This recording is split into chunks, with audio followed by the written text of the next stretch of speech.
Este video es presentado por el Sistema Ciencia Garza Educativa de la Universidad Autónoma del Estado de Hidalgo. Para mayor información, visítanos en www.uaeh.edu.mx. Gracias por aprender. Muy buenos días. El día de hoy hablaremos de los elementos de existencia del contrato y los elementos de validez. Vamos a empezar con este tema, es muy importante. Los alumnos de Derecho, de la licenciatura en Derecho, lo tienen que dominar. Es la columna vertebral del derecho civil y es una parte muy importante para que ustedes celebren contratos y actos jurídicos de manera perfecta. Bueno, los elementos de existencia tenemos el consentimiento, el objeto y en algunos casos la solemnidad. El consentimiento. Es muy importante que dos personas den su consentimiento en un punto de vista, en un interés jurídico. El objeto. El objeto, muchachos, se divide en objeto directo para el caso de los contratos y el objeto indirecto. El objeto directo se trata en crear y transmitir derechos y obligaciones. El objeto indirecto es la cosa que debe el obligado de dar, el hecho positivo que el obligado debe de hacer y el hecho negativo que el obligado no debe de hacer. La cosa que el obligado debe de dar debe de existir en la naturaleza, estar en el comercio, ser determinada y determinable. ¿Qué quiere decir que existe en la naturaleza? Vaya, que esté presente. Sin embargo, la ley permite que celebremos contratos de cosas futuras. ¿Esto qué quiere decir?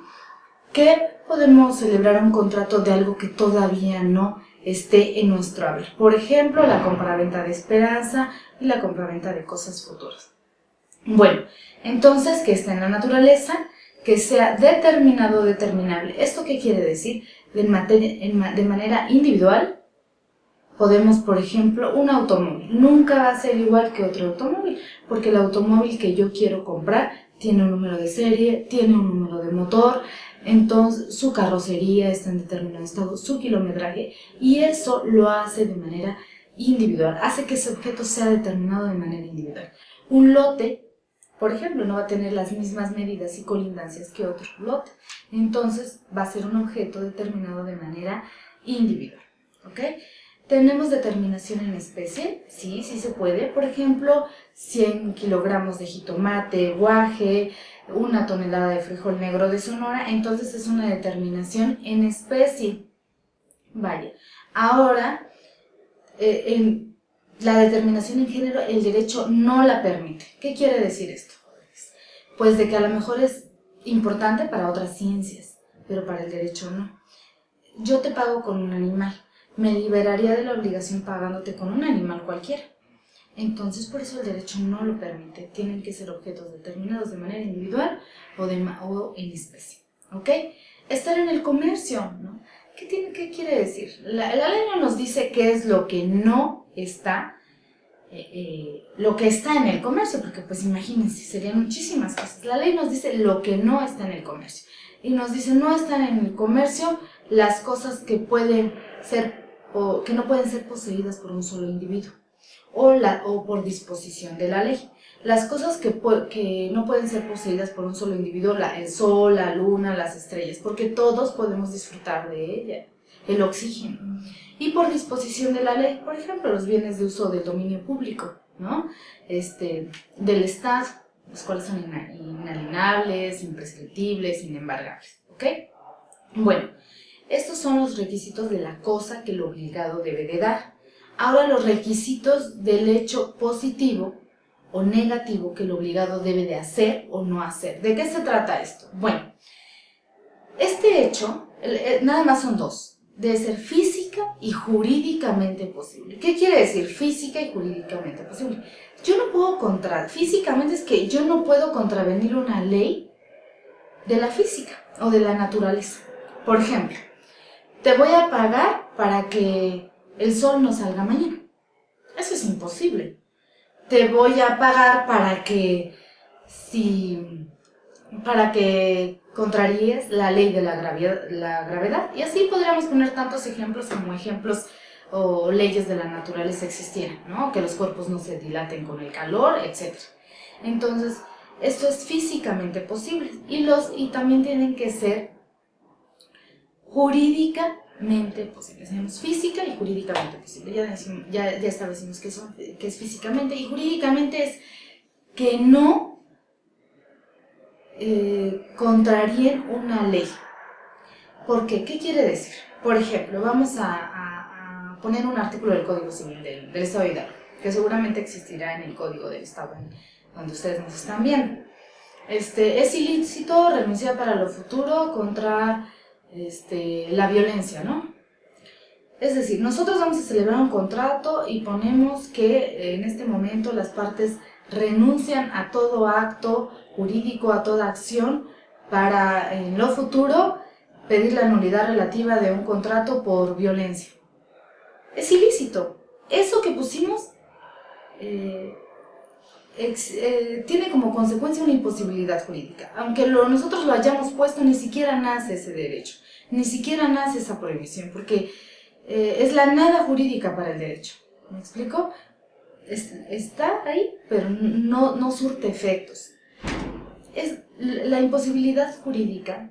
Ni siquiera llegamos a violar la norma, porque la ley ya constituye un obstáculo insuperable para su realización.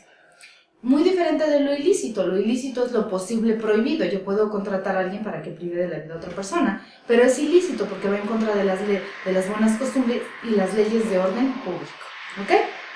Bueno, ahora ya vimos que los elementos de existencia, vimos el consentimiento, vimos el objeto. Vamos con el tercero, que es la solemnidad. La solemnidad es la forma que los contratos, que los actos jurídicos tienen que revestir para que estos sean existentes. Por ejemplo, en el matrimonio la solemnidad consiste en que los cónyuges den su consentimiento ante el oficial del registro del estado familiar y que sus huellas y firmas estén asentadas en el acta de matrimonio. En eso consiste la solemnidad. Si no se da así, entonces estaríamos en un acto inexistente. Si no hay consentimiento, si no hay objeto, si no hay solemnidad, sería un acto inexistente, es decir, la nada jurídica. Podrá producir efectos de hecho, pero de derecho absolutamente no produce nada. Ahora, vamos a ver los elementos de validez de los contratos, ¿no? Que también aplica a los actos jurídicos. Tiene que tener ausencia de vicios del consentimiento, forma, capacidad y que nuestro motivo o fin sea lícito. ¿Qué quiere decir? Ausencia de vicios del consentimiento. Es decir, que no haya que no haya vicios. ¿Cuáles son? Error, dolo, violencia, mala fe y lesión. Error es una falsa apreciación de la realidad, es un concepto equivocado de una cosa, de una norma, de un hecho, y puede haber error de hecho y error de derecho, que producen la nulidad relativa. ¿No? Dolo es cualquier sugestión o artificio que emplea uno de los contratantes para inducir al error o mantener en él al otro. ¿Qué quiere decir? Yo te vendo una pulsera de oro, te doy un certificado que es de oro, te manifiesto que es de muy buena calidad, que es de 24 quilates, te convenzo, te voy a ver, etcétera. Una serie de artificios, de artimañas para convencerte que es de oro, pero resulta que no es de oro. Yo lo hice con dolo, ¿están de acuerdo? Mala fe es la disimulación del error una vez conocida por uno de los contratantes. Yo me doy cuenta y me dices, ay, qué bonito está tu perrito, te lo compro, es maltés, ¿verdad? Y yo me doy cuenta que tú has caído en un error, pero sin embargo no hago absolutamente nada para sacarte de él. Entonces, estamos en presencia de la mala fe. Error, dolo, mala fe. Vamos a ver qué es la violencia. La violencia es cualquier amenaza física o amenaza moral para que tú celebres un acto jurídico. Por ejemplo, véndeme tu camioneta en 10,000 pesos, pero traigo una pistola en la mano. ¿Están de acuerdo? ¿Qué peligro es la violencia? Pone en peligro de perder la vida, la libertad, la honra del otro contratante, ¿no? Véndeme esto si no te mato. Entonces hay violencia. ¿Qué es la lesión? Bueno, la lesión muchos autores consideran que no es un vicio, otros sí, pero porque se encuentra en un artículo muy diferente, en un título y capítulo muy diferente del Código Civil. Y bueno, la lesión consiste en es aquella en la que una de las partes explotando la suma ignorancia, notoria inexperiencia, extremada miseria, obtiene un lucro excesivo para sí, es decir, desproporcionado. Vamos a suponer que hay un accidente, yo recojo al herido, paro un taxi y le digo, ¿sabes qué? Llévame al hospital más cercano, y el hospital más cercano está a 2 cuadras. En este caso, me cobra 500 pesos. Hay una desproporción, hay un estado de necesidad, además, que yo tengo, y aquí se puede pedir la nulidad relativa o la reducción. A lo mejor lo que yo te hubiera pagado por el servicio son 50 pesos, ¿no? Entonces, existe una lesión. Tiene elementos subjetivos, existen diferentes teorías de la lesión, ¿ok? Entonces tiene que haber ausencia de estos vicios. Después, la forma. ¿Qué es la forma? La forma es la manifestación de la voluntad conforme lo determina la ley a efecto de que este consentimiento sea válido. Nosotros en nuestra legislación aceptamos el sistema ecléctico mixto, es decir, todos los actos jurídicos, los contratos son consensuales, salvo los que la ley determine que deben de revestir cierta forma. Si no revisten la forma que la ley establece, producirán nulidad relativa. Después tenemos otro elemento de validez, es la capacidad. Tenemos capacidad, es la aptitud para ser sujeto de derechos y obligaciones. Tenemos capacidad general, capacidad especial en algunos casos, pero tenemos capacidad de goce y capacidad de ejercicio. La capacidad de goce todos la adquirimos, pero el hecho de haber nacido vivos, ¿no? Y se pierde con la muerte, y la capacidad de ejercicio la adquirimos cuando tenemos 18 años de edad. Es decir, si te pide una capacidad especial para celebrar un acto jurídico, la debes de tener.